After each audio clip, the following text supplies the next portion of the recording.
नमस्कार, जीवन उत्साह न्यूज में आप सभी का एक बार फिर से स्वागत है।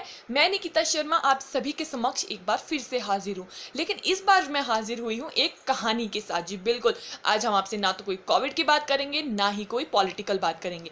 आज मैं आपके सामने एक छोटी सी शॉर्ट स्टोरी लेकर हाजिर हुई हूँ। तो इस स्टोरी के बाद स्टोरी सुनाऊंगी मैं, मॉरल बताएंगे आप। जी बिल्कुल, आप कमेंट सेक्शन में मॉरल जरूर बताइएगा कि इस स्टोरी का क्या मॉरल रहता है।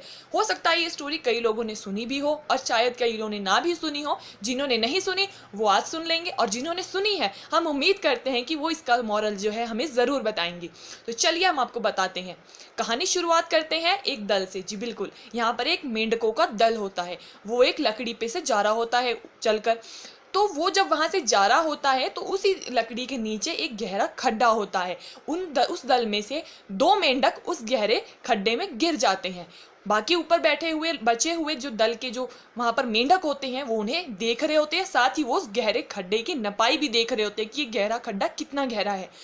जो दो मेंढक होते हैं उनमें से वो लगातार वो जो है अपनी कोशिश कर रहे होते हैं कि वो दोबारा से जो है उस खड्डे से बाहर निकल सके, लेकिन वो अपनी लगातार कोशिशें करते रहते हैं। लेकिन इसमें बात ये रहती है कि ऊपर बैठे हुए जो दल होता है मेंढकों का, वो उन्हें कंटिन्यूसली सिर्फ एक ही बात बोलते हैं कि तुम ये नहीं कर सकते, क्योंकि गहरा खड्डा जो है बहुत गहरा है और तुम अब हार मान लो और इस चीज़ को भूल जाओ और बैठ कर अपनी सिर्फ मौत का इंतज़ार करो। ये बाकी बैठे हुए ऊपर के मेंढक बोलते हैं।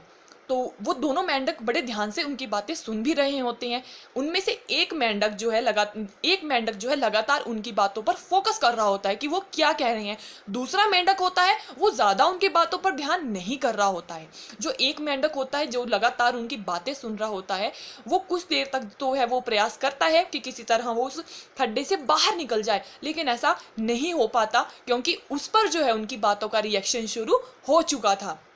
और एक वक्त ऐसा आया कि उस मेंढक ने जो है वहां पर हार मान ली और उसने प्रयास करना छोड़ दिया। लेकिन दूसरा मेंढक जो था वो कंटिन्यूसली जो है वहां पर कोशिश करता रहा, क्योंकि उसको जो है केवल अपना फोकस था कि उसे इस गड्ढे से बाहर निकलना है। उसने उन सभी मेंढकों की जो है परवाह किए बिना अपनी काम पर वो लगा हुआ था। ऊपर बैठे हुए सभी मेंढक लगातार उसे कह रहे थे कि तुम नहीं कर सकते, तुम ये बिल्कुल नहीं कर सकते, तुम भी दूसरे मेंढक की तरह हार मान लो और अपनी मौत का इंतजार करो। लेकिन उस मेंढक ने कोशिश की, 6-7 बार छलांग लगाई, 8 बार लगाई, 10 बार लगाई, 20 बार लगाई, लेकिन एक वक्त ऐसा आया कि उसकी एक छलांग ऐसी लगी कि वो उस लकड़ी तक पहुंच गया, यानी उन मेंढकों के दल तक वो पहुंच ही गया। उस गहरे खड्डे से वो निकल गया। जब उस गहरे खड्डे से निकल पाया तो बाकी सबके जो दल के जो बैठे हुए मेंढक थे उन सभी ने उससे एक सवाल किया कि क्या तुम्हें हमारी आवाज नहीं सुनाई दे रही थी? क्यों? क्योंकि उसने आंसर ये दिया कि आवाज मुझे तुम सभी की सुनाई पड़ रही थी, लेकिन मेरा तुम्हारी आवाज से ज्यादा ध्यान था कि मुझे इस गहरे खड्डे से बाहर निकलना है।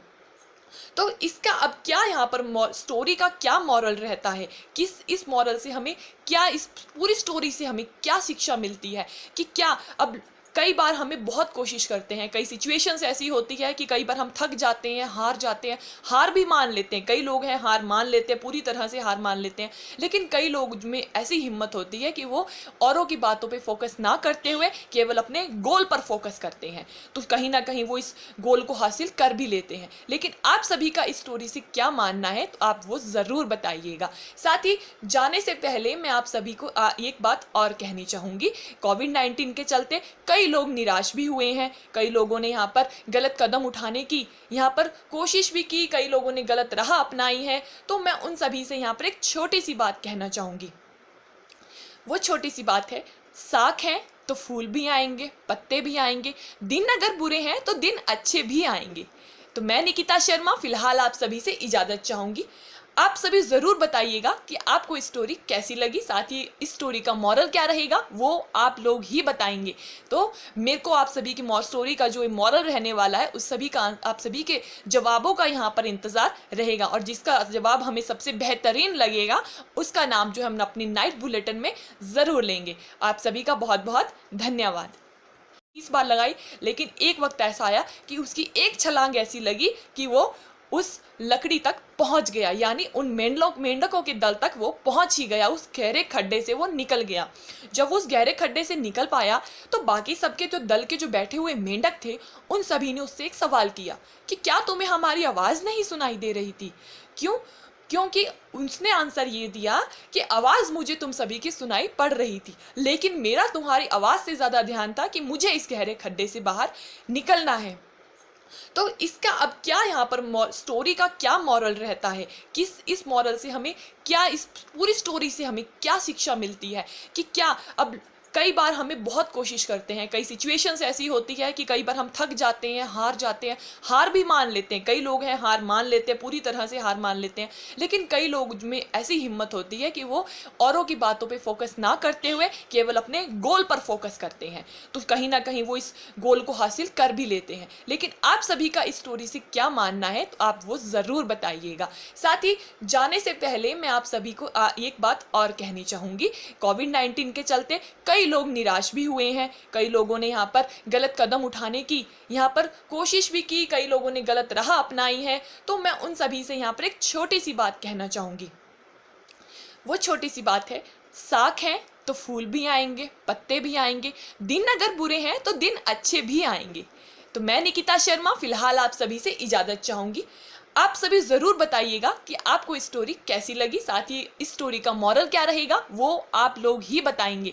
तो मेरे को आप सभी की स्टोरी का जो मॉरल रहने वाला है उस सभी का, आप सभी के जवाबों का यहाँ पर इंतज़ार रहेगा, और जिसका जवाब हमें सबसे बेहतरीन लगेगा उसका नाम जो हम अपनी नाइट बुलेटिन में ज़रूर लेंगे। आप सभी का बहुत बहुत धन्यवाद।